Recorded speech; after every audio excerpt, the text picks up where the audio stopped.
Halo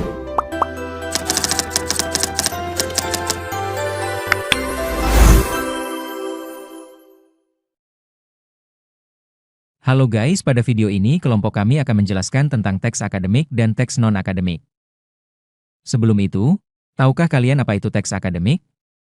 Teks akademik adalah tulisan formal yang disusun berdasarkan penelitian, pengamatan, atau kajian ilmiah untuk menyampaikan ide, gagasan, atau hasil penelitian secara sistematis dan dapat dipertanggungjawabkan. Teks ini memiliki ciri-ciri seperti menggunakan bahasa baku dan objektif, struktur logis, serta penyertaan referensi yang memadai untuk mendukung argumen. Wujud teks akademik meliputi buku, artikel jurnal, laporan penelitian, skripsi, dan ulasan buku. Sementara teks non-akademik adalah karangan yang ditulis untuk khalayak umum, bersifat informal, dan sering menggunakan bahasa sehari-hari yang berbeda dari teks akademik yang fokus pada ilmu pengetahuan dan disusun secara sistematis serta berdasarkan fakta dan penelitian. Teks ini tidak terikat pada teori tertentu dan bisa didasarkan pada pengalaman pribadi, seperti dalam artikel surat kabar, blog, atau buku fiksi. Teks pertama termasuk ke dalam teks akademik karena memuat penelitian tentang efektivitas blended learning terhadap motivasi belajar siswa. Ciri-cirinya yaitu adanya tujuan penelitian, metode yang digunakan, kuantitatif dengan kuasi eksperimen, sampel penelitian, serta instrumen yang diuji validitas dan reliabilitasnya.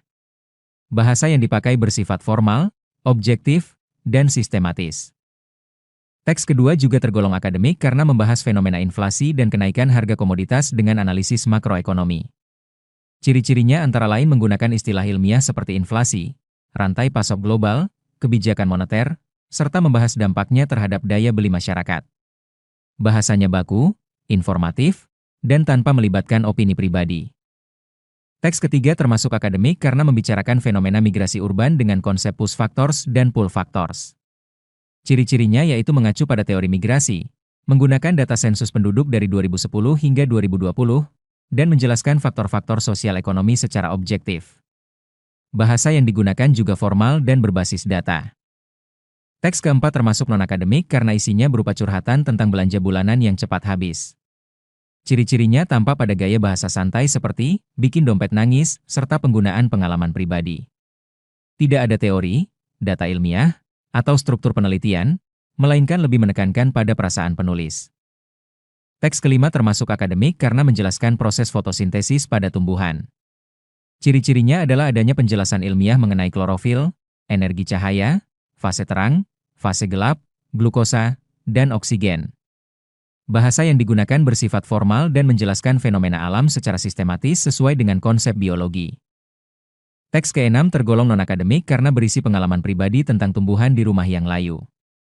Ciri-cirinya terlihat dari bahasa percakapan sehari-hari seperti, kok layu? Ya? Atau, nanti sore saya coba deh. Isinya lebih berupa saran dari teman, bukan analisis ilmiah dengan data dan teori.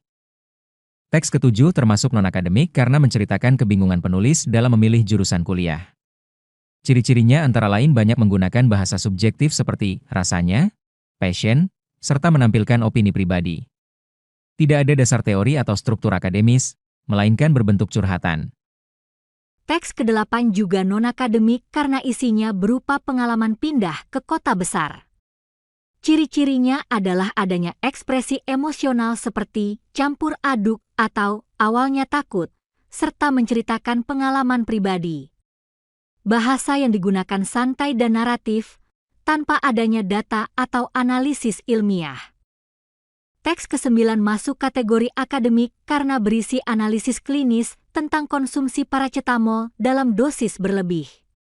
Ciri-cirinya yaitu penggunaan istilah medis seperti hepatotoksisitas, metabolit toksik, dan glutatione. Bahasa yang digunakan bersifat formal, objektif, dan memberikan informasi sesuai kaidah medis. Teks ke-10 tergolong non-akademik karena menceritakan pengalaman pribadi saat sakit kepala dan mencoba minum paracetamol.